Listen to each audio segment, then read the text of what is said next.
This is Trin Conway. She started with us as the new deputy town clerk on April 22nd. Let her tell you a little bit about herself. Okay. Well, I come from government. I came from Larimer County. I did human service there for a couple of years. Built outstanding relationships with my colleagues, so I'm excited to do that here and kind of just build my network with the community.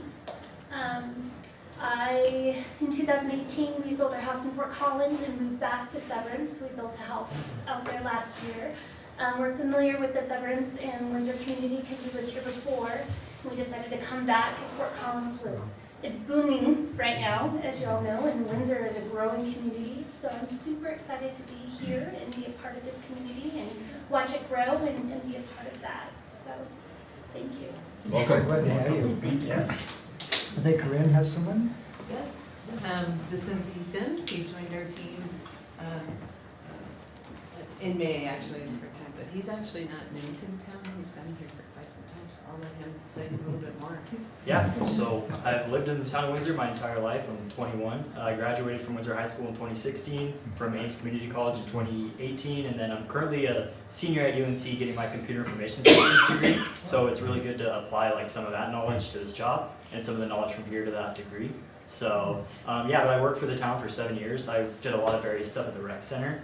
So it's cool to kind of move up and see what full-time work is like, but yeah. It's a little different than so yeah. But yeah, that's about it, so. Good to meet you guys. Good to have you. Full-time work is interesting. So he's 21, that's why your car, when people go to buy beer. No, yeah, actually, I do remember that.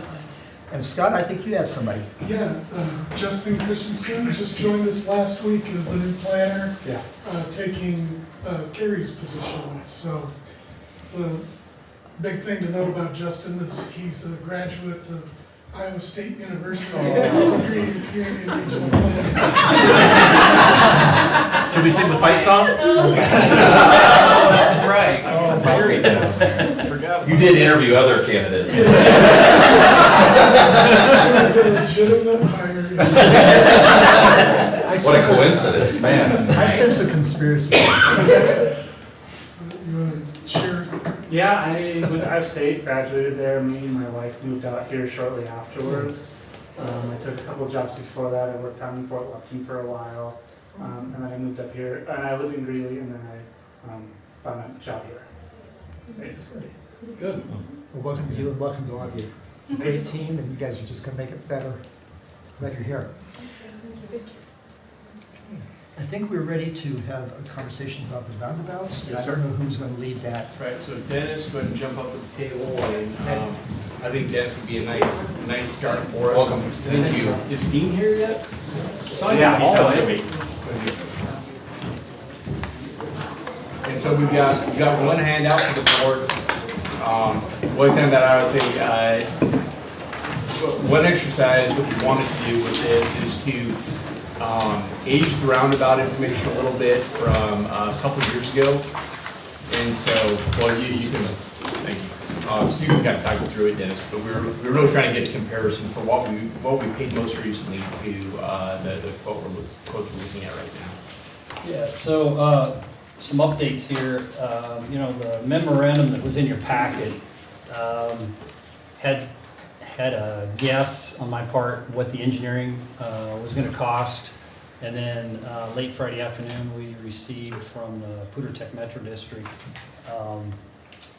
their numbers, actual engineering numbers that they're getting from TST engineers, which also includes some management fees, and that means managing during construction.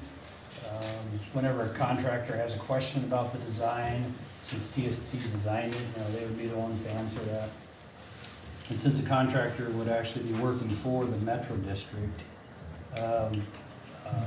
TST would be also working for the Metro District to manage pay applications, change orders, requests for information, and things like that. So there's a $17,000 management fee included in there. But you see in this page I just handed out, left column, 7th Street and New Liberty Road. you see the construction costs there, then the engineering, the new number that we received from the Metro District Friday, the management fee, some right-of-way costs there on the northwest corner, Marcus Chapman's crop loss, because we'll be taking a chunk of this field for construction, the detour, the shoe fly. Streetlights, that's separate from the Crow Creek construction contract. Also landscaping, Windsor was going to handle that through a design build. And then I put a 5% contingency in there on the construction costs only. I changed that from the memorandum. 5% on the memorandum is 5% of all these top lines. And chances are, construction is the only thing you'll potentially have to have contingency for. You know, when you get into a project, there's always something that pops up. So that's the first column on this sheet I handed out. And you see the total on that roundabout comes up to $1,038,225. And then the second column is the County Road 13, New Liberty Road roundabout with the updated engineering management fees and contingency for $1,019,000. And then the last two, the shaded columns, the first one there is the 7th Street Eastern Park Drive roundabout that built in 2016, the actual cost. And we put them into the same category so you kind of get some comparison there of the other two that we haven't built yet. And that totaled right at 1.1 million, as you can see. Then we applied 3% annual inflation for 3 years. And those are the numbers in the last column. And so the total then is 1.2 million. So that's a cost. We want to answer any of the board's questions about the pretty self-evident. I think the next two things I would direct you to is on page, I think, 3 of your packet, we have the road impact fees. And so you can see that Dean has taken the beginning fund balance we started out with this year, put in a projected revenue for the year, and then we tried to kind of flow through any of our anticipated costs and what those are going to be. I guess my only caveat here is that, you know, clearly there's going to be other road projects that we're not anticipating right now.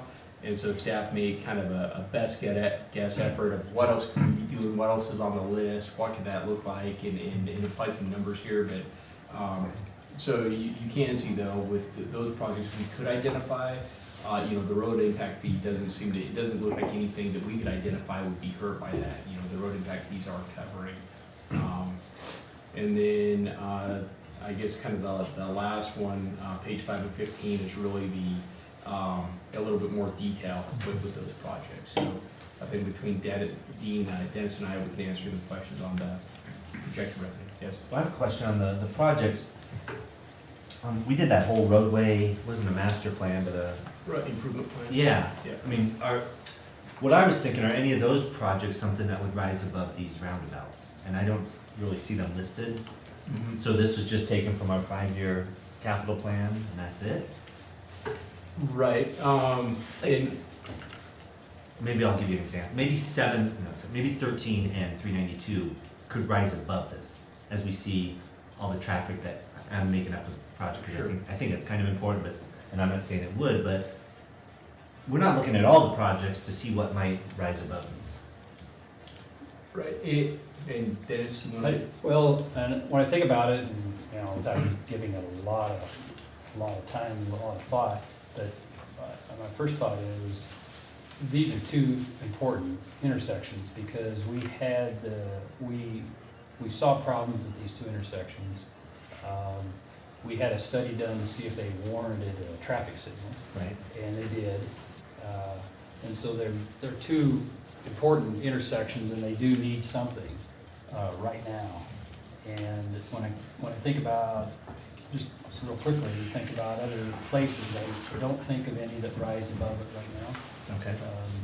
So, you know, of course, as time goes by, different roads, different intersections will crop up with issues that need to be resolved. But right now, and we'll have to pick them off as we go. Mm-hmm. But I think these two, we definitely need to pick off, well, in 2019, really.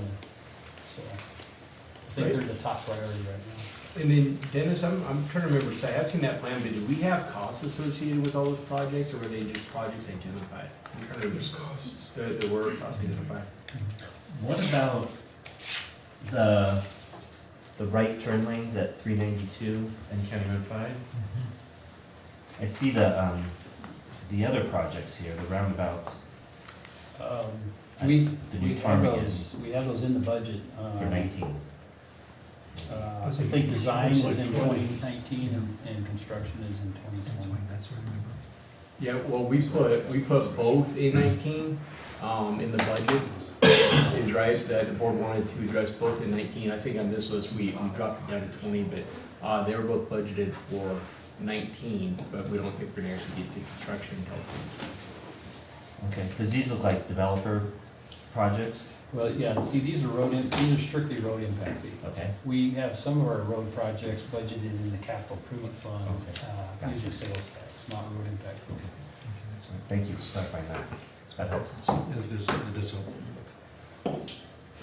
Who was our contractor that did Eastman and South?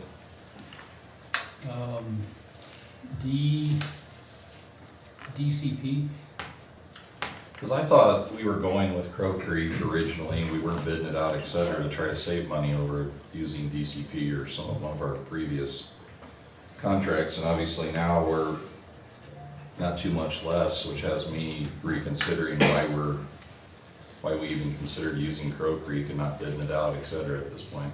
Our costs are really not much different than using a civil contractor like DCP.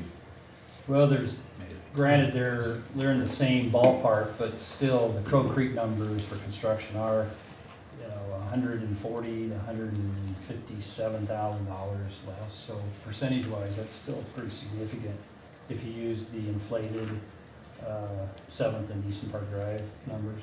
So it's still significant. Well, and also I would say that instead of the New Liberty, we also have Mr. Chapman's crop loss. We have the management fees, that's another $42,000.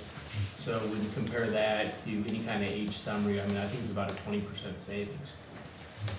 But again, Paul, you're right, I mean, we kind of started out with theory of, geez, if these are 600. Yeah, that was the whole intent when we Right. originally thought about these and getting them done this year versus lights, was to try to use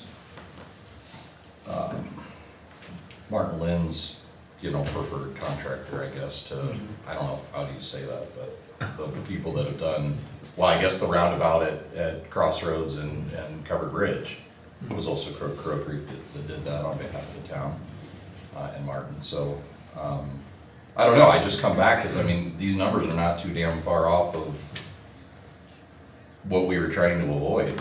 I mean, when we originally, started looking at this, a month or two ago, we were at $650,000, and now we're $400,000 more than that. Each one. Right. That's a good question. Great choice. Just when we saw the initial bids that we relied on to get into this, Dennis, with my help, certified that the costs were substantially lower under the competitive bidding ordinance. Because I was thinking that same way, Paul. And the competitive bidding ordinance allows us to not bid something if there's a substantial cost savings, or if by not bidding it, or if by bidding it, you would substantially impede the town's delivery of services to the public. So I think you could say we're getting both of these roundabouts done now, and thus improving service to the public. And, looking at, as Shane said, a 20% savings is still, I think, significant under the competitive bidding ordinance. So legally, I don't have a concern, but I understand. Well, and I know, and I want the public to know that too, of where we've come to get to this point. No one was trying to, avoid all of that. And we still could go out to bid on these. I mean, we really could. What would get that for time? Um, It'd be like months or?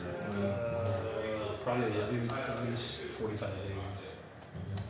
If these projects would have been originally bid out, would that have occurred in the fall prior to budgeting and stuff to know realistically where we're at in order to budget for roundabouts instead of lights, you know, et cetera? When would that have happened? Probably about the first of the year. Because we were still talking about lights until Great, the developer came. I'm just wondering, you know, in hindsight, you know, we've been budgeting roundabouts instead of lights, where we'd be at in the process now. Yeah, well, we would be ready to go, because like Dennis said, it would have been started a year. I don't want, bait and switch may sound too strong, or, I don't know, it just feels odd that we kind of gave him this project $800,000 ago. And, just kind of crept up to pretty much in the ballpark, I know 20% savings, but. Well, and again, that's pretty. Maybe if it was that's- competitive, people may have come with better bids, we don't know.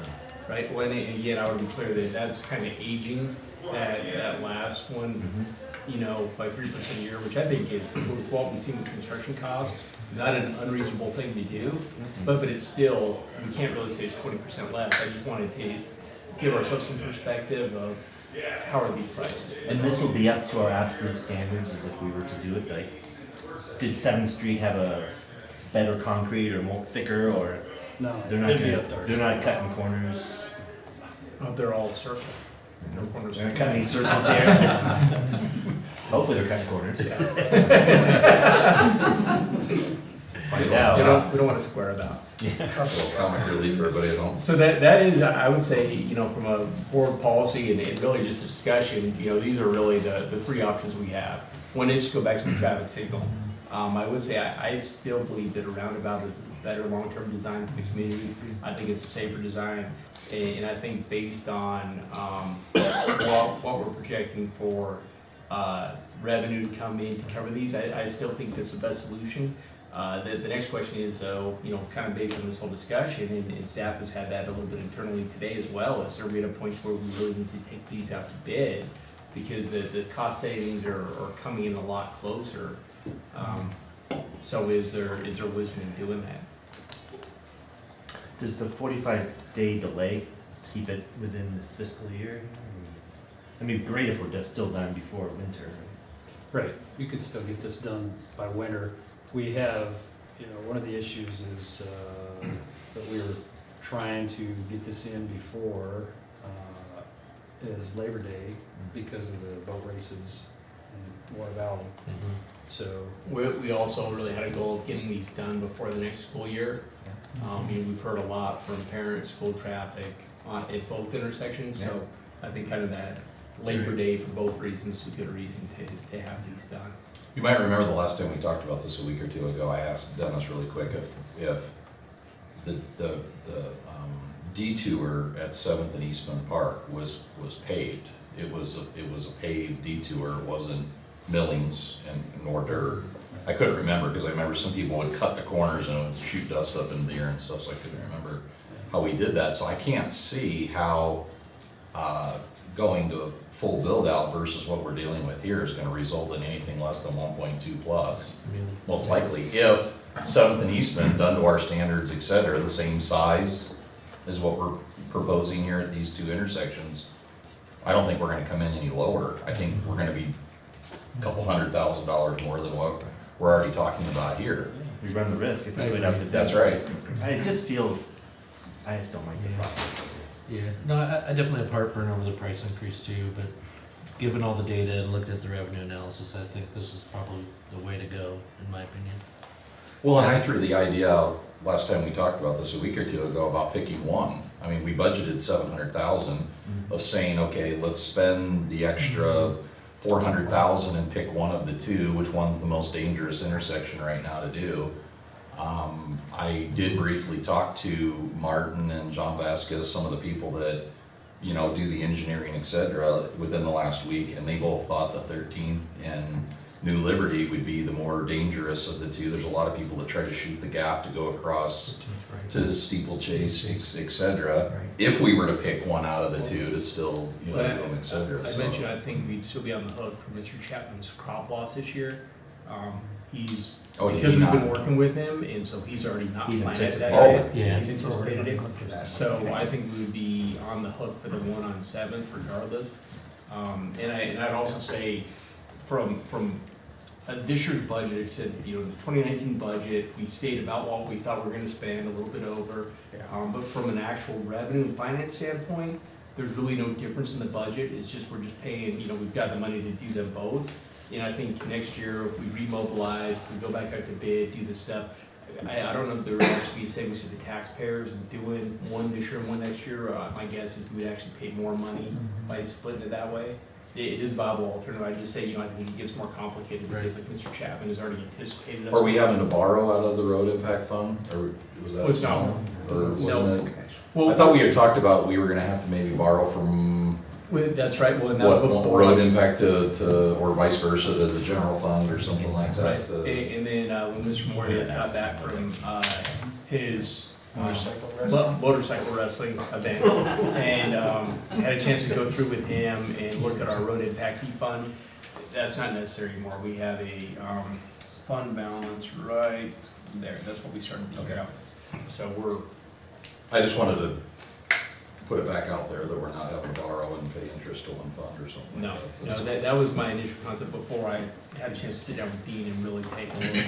And mine isn't the money, clearly we have money, it's just the process, I don't like, Right. I feel like we got it kind of hooked in early, and I don't know. I feel like that, we've had several things that have occurred like that, where we kind of get hooked in, and then as we move forward, the cost goes way, way, way up.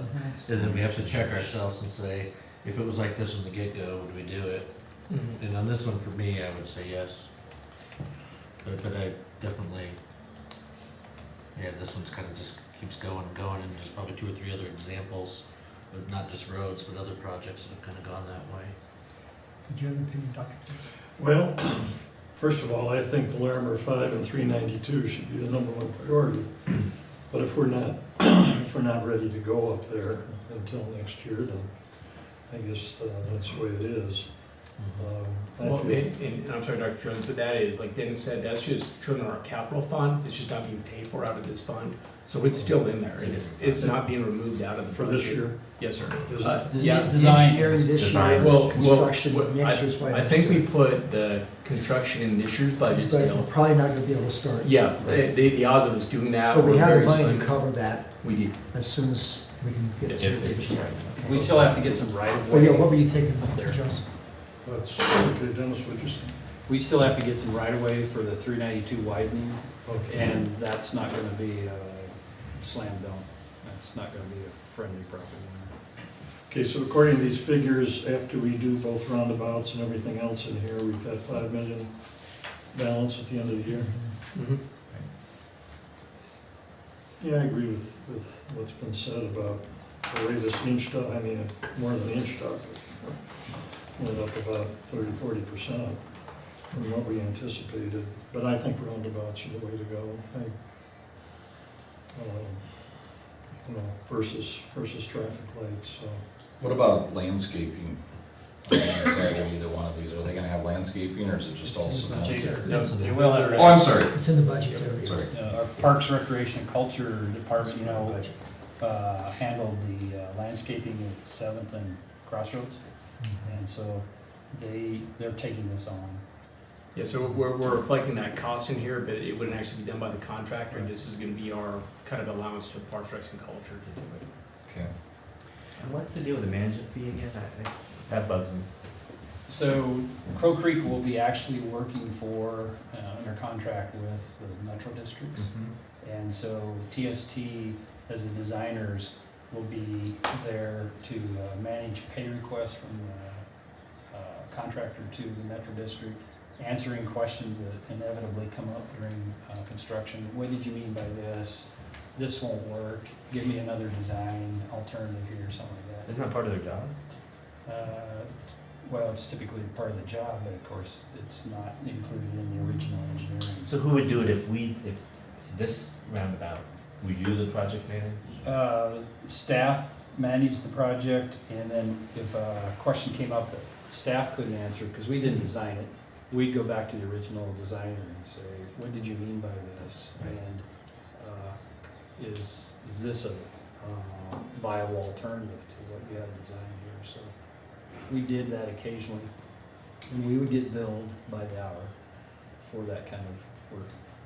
From the designer? Yeah, their original scope of work for design was just that, design. Anything over and above that, you have to pay for their hourly rate. That's a lot of hours, 17,000 each.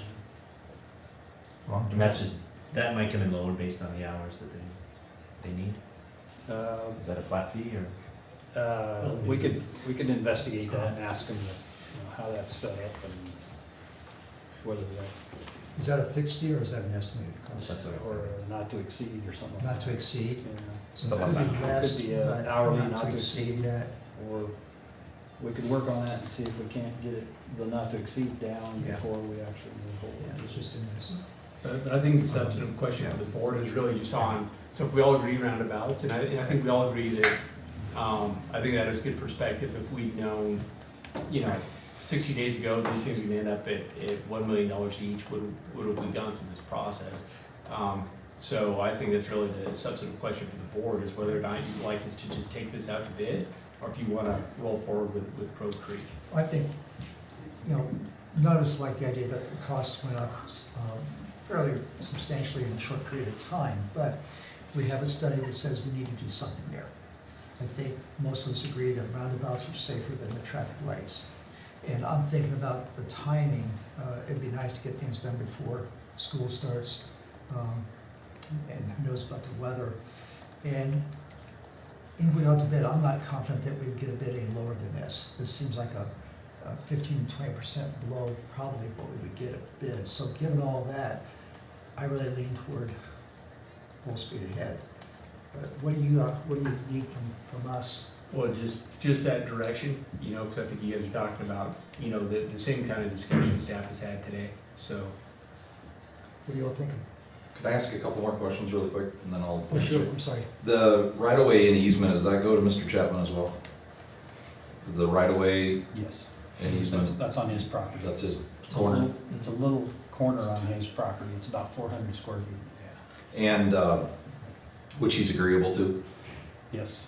And why is the Metro District the one that's managing this project? I mean, why are they involved at this point? Because that's how it was initiated. They said, how about if we have Crow Creek do the project and then the town reimburses the Metro? Similar to Crossroads and Covered Bridge. Was it handled the same way with that? We did not No. pay for Crossroads and. Well, I mean, okay, but it was that their Metro District through the developer and all of that handled that way, or, and then deeded it to the town that's basically? how- Yeah, right. Okay. You may recall, in 2017, late in the year, a project suddenly presented itself on Crossroads, starting at County Road 15 and going east towards 7, widening that to 4 lanes. Mhm. And that was the same as this. Crow Creek did it through the Metro District, and then the town reimbursed them, so. What about the other two at the end, both entrances to Water Valley? The other two on Eastman Park, were those done like this too? No. All the other roundabouts on Eastern Park were designed, bid, built by Windsor. By the town? No, I'm sorry, I told you, No, I'd that's give my, fine. I'm in favor of moving forward too. I think we do need to do both of them now. I just was presenting the idea of one over the other if it meant Right, I can sit that a also. light versus a Right. roundabout. But if we have the money now, Mhm. and it's probably cheaper now than if we That's right. postpone one, yeah. What do you need? Well, I know what Mr. Baker thinks. I love roundabouts. I Right. will begrudgingly agree to go forward, and I will belabor the point. This was a bad process. Right. The same thing happened when we bought the park space up there, and I don't think it's a coincidence. But so yes, I will begrudgingly agree to move forward. Dr. Jones? I'm in. Okay, all right, thank you, Dennis, thank you, Dean. All right, Will you find out about the 17 grand? Yes. Sounds like that's a per hour, not to exceed, maybe it's Typical. typically, okay. We're ready to talk about build out based on existing land use. It looks like both states need that, or? I think it's gonna be, Melissa prepared these slides with the understanding on her part that Scott and I were gonna do a lot of talking with her. So she's like, it's not my presentation, is it? I was first just asked to make the maps and then just make the PowerPoint. So we were asked about potential population growth in the town. The first slide, I just wanted to remind everyone what the existing town limits are. It's in the gray area that's shown up there. The red dashed line around it is our growth management area. So you can see that the growth management area is larger than the town limits, but you can also see the town limits is all over the place kind of right now. So I just wanted to say that before you get a little confused with what's going on in the next few slides. And if I could add, the gray area is everything in town limits, including commercial, industrial, and other land uses that won't contribute to the population. True. So as we go forward, the slides will show more Right. just the residential areas. So what we did is we took the comprehensive plan's future land use map to do the calculations. They have some kind of density associated or assumption associated with it. We took it and then clipped out all the non-residential land uses. That means your industrial's out of there. That's why you see Great Western being blank there. We took out commercial, so Main Street, along Main Street's blank. Took out parks and schools, so you'll see some spots in there, blank areas like where Mountain View is and Tozer. You see the blank areas. So we just focused it on residential land use. So that's your estate, that's high density estate, low density estate, single family, residential mixed use, and then the multifamily. So the different colors are up there. It's a little hard to tell on the size of the slide, but I can zoom in if you need to. So we took that clip and then did the calculations off the GIS of what the acres was, based on some assumptions of what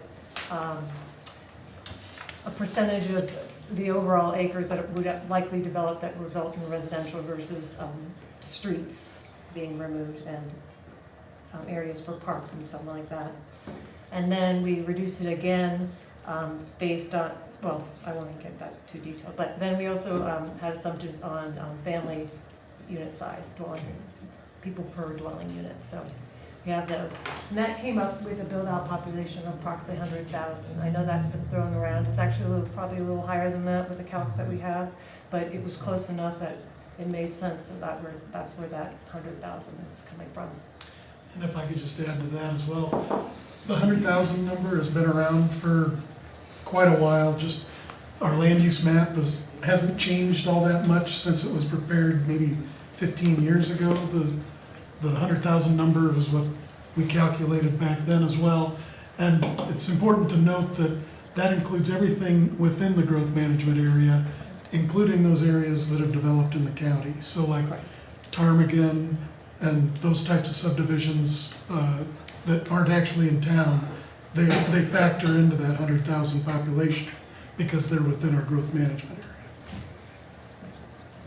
Same question, and this is maybe just me still being somewhat new, is why are there those communities in our growth management area that are not annexed in? I'm not saying we go take them if there's not a benefit or against their will, but just why is that? Well, I guess like the Ptarmigan example, that's been in unincorporated Larimer County since before Windsor even ventured into Larimer County. So some of those county subdivisions have been there long before the town was in the vicinity. But like I'm in River West. I think when I bought my house, it was not part of Windsor. And No, it was developed in Windsor. Yeah, because I thought it was annexed in somewhere along the way. it was part of the Hall annexations, I believe. Okay. Yeah, Okay. yeah. Yes, I don't know what you, but anyway, but it just seems like some places were annexed while others are kind of left out. I never really understood. Maybe that's getting outside of the scope of this, but. Well, yeah, just quickly, there are several, as I said, several of those old subdivisions that developed in the county that will probably never be annexed because we'd probably never get 100% unanimous, I'm sure. people wanting to come into town unless it was some reason like paving their street or taking over street maintenance or something like that. But there are other areas within the growth management area that haven't annexed yet just because there either hasn't been a development proposal yet or there hasn't been, the town maybe doesn't have services in the area yet. And at such time that water or sewer is in the vicinity, then at that time they may develop an annex. So I think a great example is like the Overland annexation. The board saw that petition maybe a month or two ago. And they're right, kind of between 15 and 257. It's in this, It's yeah, right, kind of by the Public Works right. shop, is right there. South of where the Talk and Call development would be. So that's a good example of something that's really close to our main street. I mean, I think anybody here would assume it was already in town because it's surrounded by other town things. That probably makes tons of sense for that to be our overgrowth boundary because that's definitely where we're gonna go. So, and now the services are getting closer and development's catching up. They're kind of developing and may orderly develop north. Yeah, and just for planning purposes, it's the proximity within a certain amount of miles outside the town that we plan for per state statute. It says a 3-mile area. And then, so it just helps us with the overall what's happening in the area versus just taking it out, just pretending it's not there because it does feel like part of town. Right. And then lastly on that, I think ideally a town would grow from the center out and you would extend services as you grow out. But there have been annexations over the years that were considered strategic at the time. And so when the property up north on Harmony Road or the property down on Highway 34 was annexed in, it created those areas that are unincorporated in between that will eventually absorb and annex out to. Since we're talking about annexation, I've always had a question about if there's an advantage to us to annex land now before there is a permit for, say, oil and gas drilling, in which case we would not be able to use our conditional use grant process. I guess That's a different topic. it is a different topic. I know. And now with the changes going on at the state level, there is a little bit more opportunity for local controls. So the answer today might be a little different than it was I think it's a something month or two ago. I'd like to talk about that at some point.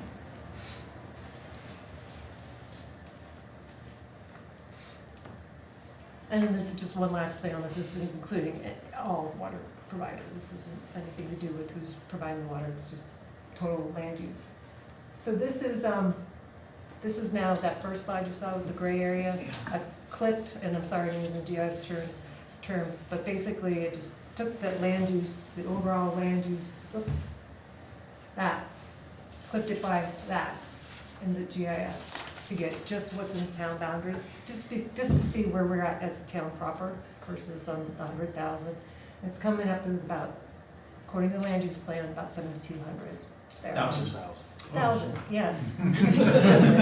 So this does not include like Ptarmigan, the county. Correct. This is strictly town. Correct. And there's a leeway though, this is a, little higher level. So I wanted to see what that looked like compared to what we're actually building out to. So this is a little messy here, but the gray areas are your residential subdivisions, where we have counts on units and what's being built and what can be built potentially. Then we have the pink areas, which are either, they're annexed, but they've got like either a master plan that has a density level that's already been kind of approved and kind of, I don't want to say vested, but promised in some senses. So those pink areas. And then I included Overland because it is in the process, just to keep it Overland in the middle here, just to keep it, if it's already moving along, what does that mean? And then the last thing that was left is those areas that aren't platted, they don't have a master plan, but they do have a land use. So that's why the yellow and orange sometimes comes through. What's that light yellow that's in the upper left-hand corner of Rain Dance? Oh, Rain Dance Club. What's That's South. Kaplan's, isn't it? Yeah, that's so Rain Dance abuts the Oxbow property, I think is what Les Kaplan called it. And so it's master planned but not platted. And it's at a, So there's a section of land there in that corner that is not part of Rain Dance, basically. right, So Rain Dance will kind of meander to the right down to the river. Right. So is that, This pink is the northern part of Rain Dance. The southern part's already got a lot of it there, but this is the Mhm. So northern part basically, that's. across from Bison, once you get to Bison Ridge and River Ridge West and all that, right across the road from them is not Rain Dance. So we don't know what they're gonna do there, right? That's, they have a master plan, but Mr. Kaplan's concentrating most of his efforts over in Fort Collins on higher density projects right now. And he's actually indicated at one time that this property's one that he hopes he wouldn't have to develop in the future.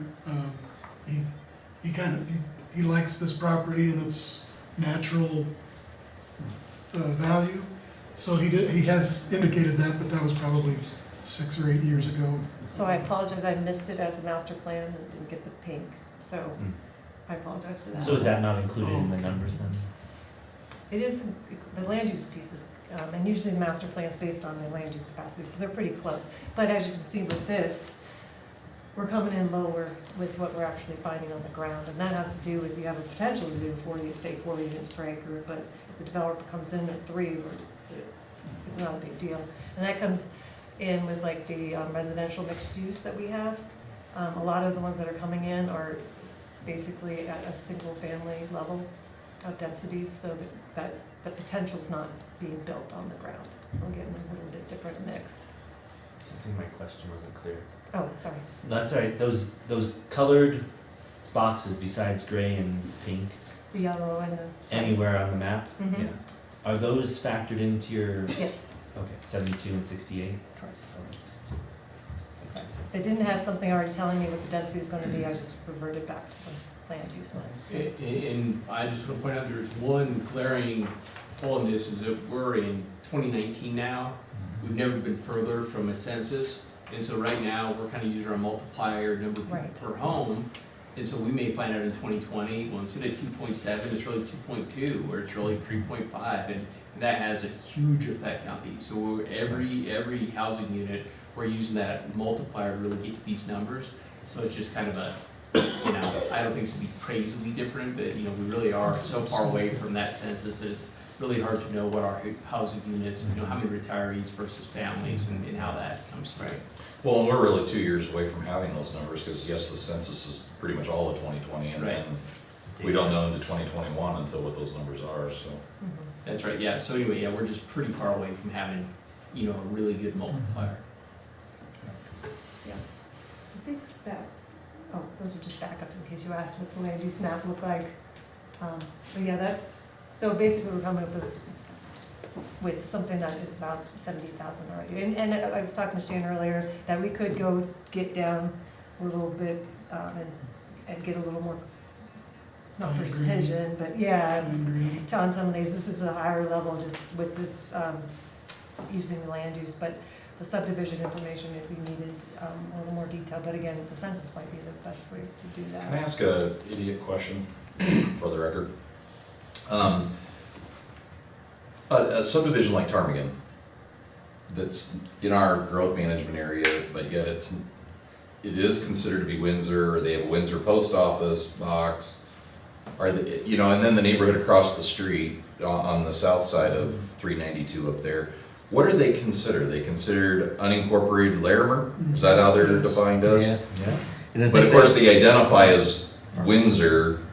well, no, they actually have Fort Collins a lot of them use addresses. Fort Collins. So we don't. Do they? Do Yeah, they? so the Okay. Windsor Post Office doesn't deliver to like Ptarmigan, Oh, interesting. Island Hills. Is there mail coming out of Fort Collins? Yeah. Yeah. It is?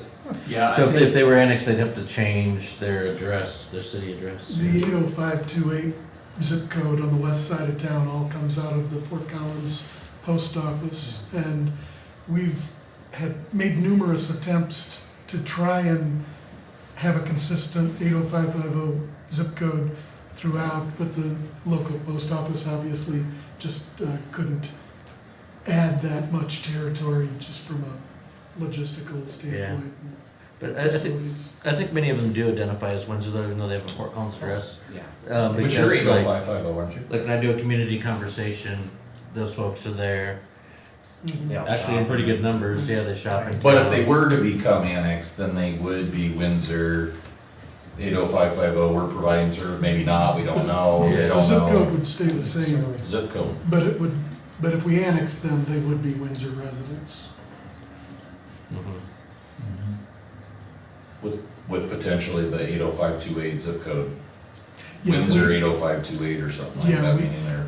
We've also worked with the post office to use Windsor in the address, even if they're using the 80528 zip code. But inevitably, they usually switch back to the Fort Collins 80528 because they're missing mail. And even though the post office has agreed to do that, it gets rerouted and it delayed, and so it's. Well, I just know it's more- similar to Severance, they want everybody to say Severance 80550, even though all of their mail comes out of Windsor, because they don't have a post office in Severance, and so, But Yeah. they've got their own zip code, Severance does. no, they don't. Yeah, I don't they know. do. 80546, I think. That's new news to me. I I thought, don't know. yeah. So, yeah, you guys have any questions for Melissa right now on the map, just kind of the state of where we are? Okay. Good. Okay. Those are some big numbers. Yeah.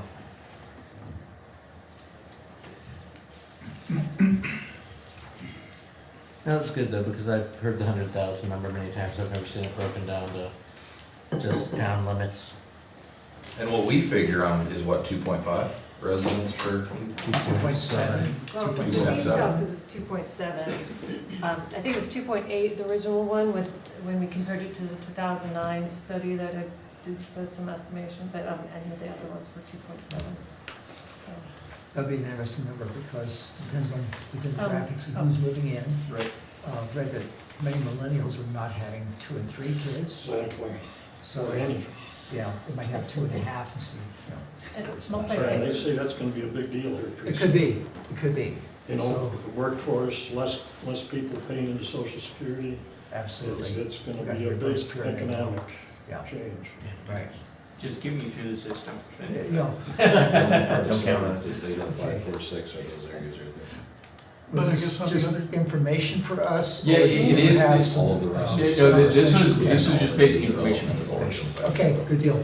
Oh, okay, I know town hall. So these two have any- there. Did you guys have Yes. any questions? Something? Well, Okay, We're having our own meeting, sorry. okay, that's fine. No, it was just, I'm when waiting.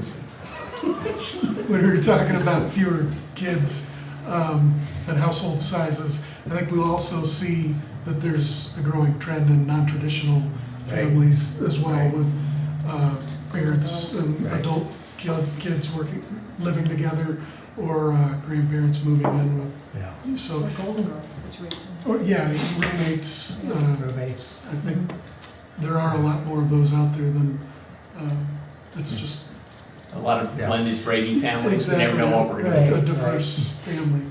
Okay, I think we're ready to move on to communications. There's nothing else on housing? Okay. Thanks, guys. Communications from the town manager. You need the gavel. I don't have anything to add right now. Ian? Okay, so just a heads up on how we want to go about the executive session, because we have two subparts. What I recommend you do is entertain a motion that includes both subparts. And as long as everyone's comfortable with that, otherwise we have to come back and vote to go into a separate executive session. So if you're comfortable with convening a single executive session under a single motion with two subparts, then once we get into the executive session, what I will ask Ken to do is run the first announcement that Christie ordinarily does for the legal advice subpart 1. When we do that, when we go for legal advice, we shut the recording device off during legal advice, then we'll kick it back on, and Ken will recite into the record what time it is and who's here and all of that. And then we will go into the second subpart, and do a similar announcement one, and then it'll be just like in the past. We'll just roll out the way we have before. Are these similar enough that we can do one, and then can we talk across the two issues, or? The problem is that you have to when we're doing legal advice, you're privileged to shut the recording device off. You know, there's no record made of it. So once that's exhausted, then you're back into it, then you have an executive session where you should be recording, and you're basically talking about negotiation strategy. You'll be on your toes here. I will be paying attention, and what I will recommend is that make certain everyone's clear on what the legal advice is, and then we'll conclude that part of it and go talk about this strategy part of this. And staff has done we've had a lot of meetings and discussions about the best way to present this information to the board. And, obviously keeping up with state statute and making sure we're completely compliant with the law. So we've got it pretty structured as far as how we like to present it. And so. We'll adjourn and take a 5-minute break. So are there any other communications from the board before we seek a motion to adjourn? Dennis? No. John? Scott? No. Okay. So Then we are running video and audio now. We're on audio upstairs, right now. But we're not moving to adjourn, we're just moving into Right, executive session. so we'll just do what we usually do, so go ahead, Paul, if you would. I move to move into executive session with two subparts. One, an executive session pursuant to Colorado Revised Statute 24-6-402, subsection 4, subsection B, to confer with the town attorney for purposes of receiving legal advice on specific legal questions pertaining to water storage and water rights project. And a subpart 2, an executive session pursuant to Colorado Revised Statute 24-6-402, subsection 4, E and I, for the purpose of determining positions relative to matters that may be subject to negotiations, developing strategy for negotiations, and instructing negotiators with respect to water acquisition. Do we have a second? we have a second on the motion? Second. Thank you. All those in favor say aye. Aye. Opposed? We are in executive session. We'll take a 5-minute break and set up. How do we do this tonight?